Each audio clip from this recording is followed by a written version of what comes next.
બધા આ બાજુ વ્યા આવો ને ભાઈ કાર્યરૂપે જે આપણે ભેગા થયા છે એના પરિવારમાં જે સદસ્ય જે ઓછું થયું છે પ્રશ્ન કહેવાય એની પાછળ જે જીવિત છે એને ધ્યાન રાખવાનું હોય છે.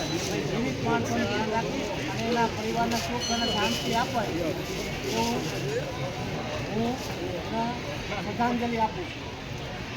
હું ટૂંકી એક બાબા સાહેબની વાત કરીશ અને હું એક સ્વયં સૈનિક દળનો નાનો એવો કાર્ય કરીશ.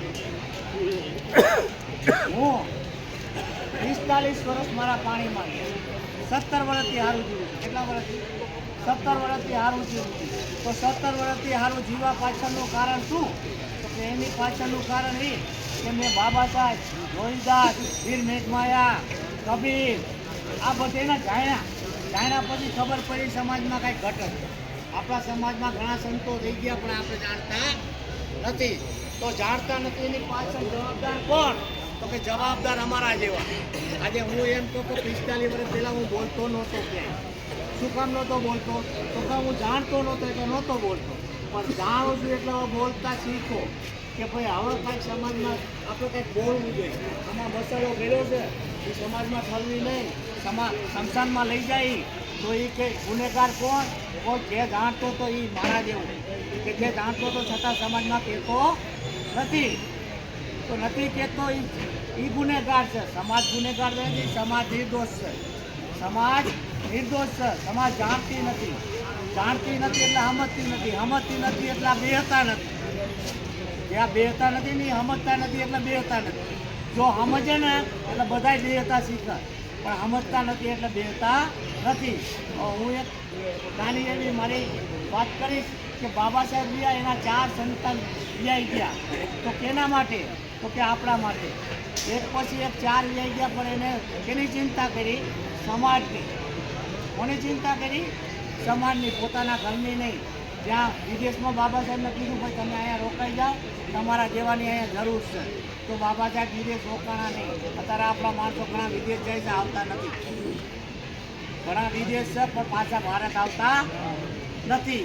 તો એ નથી આવતા એ કોણ? કે બાબા સાહેબનું જે ખાધું અને બાબા સાહેબનું આપણા બાપ દાદા તો આપણે બંગલા, મોટર, કાર બધું લઈ ગયા.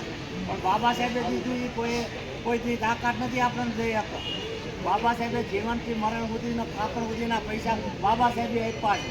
અત્યારે જે મહિલાને જે અધિકારીઓ ને એ બાબા સાહેબે આપ્યો છે માલ મિલકતમાં. તો આપણે જાણતા નથી. તો એમ કે માતાજીની કૃપાથી આ બધું મળ્યું. એટલે ભાઈ કોઈ માતાજીની કૃપાથી કાંઈ મળ્યું નથી.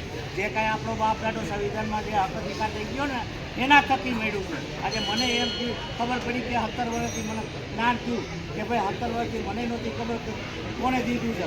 પણ 17 વર્ષથી એમ થયું કે મને જે કાંઈ મળ્યું છે બાબા સાહેબ થકી મળ્યું છે. કેના થકી મળ્યું છે? બાબા સાહેબ થકી. તો બાબા સાહેબ આટલું બધું આપણા માટે કરી ગયા ને આપણે કાંઈ કરતા નથી. બાબા સાહેબે કીધું શિક્ષિત બનો, સંગઠિત બનો, સંઘર્ષ કરો.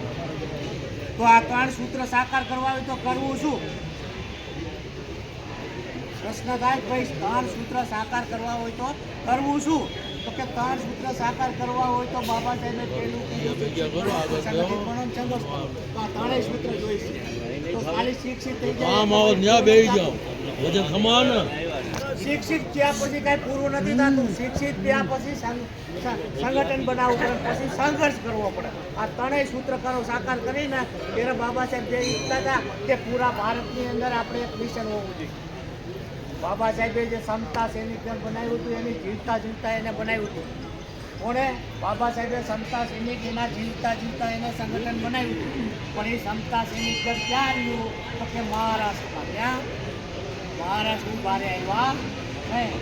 જો એને કામ આખા ભારતમાં કર્યું હોત તો જે આ સ્વયં સૈનિક દળ બન્યું એનો જન્મ ન હોત. શું કામ ન હોત? ભાઈ આખા ભારતમાં પથરાઈ ગયા હોત. તો અત્યારે સ્વયં સૈનિક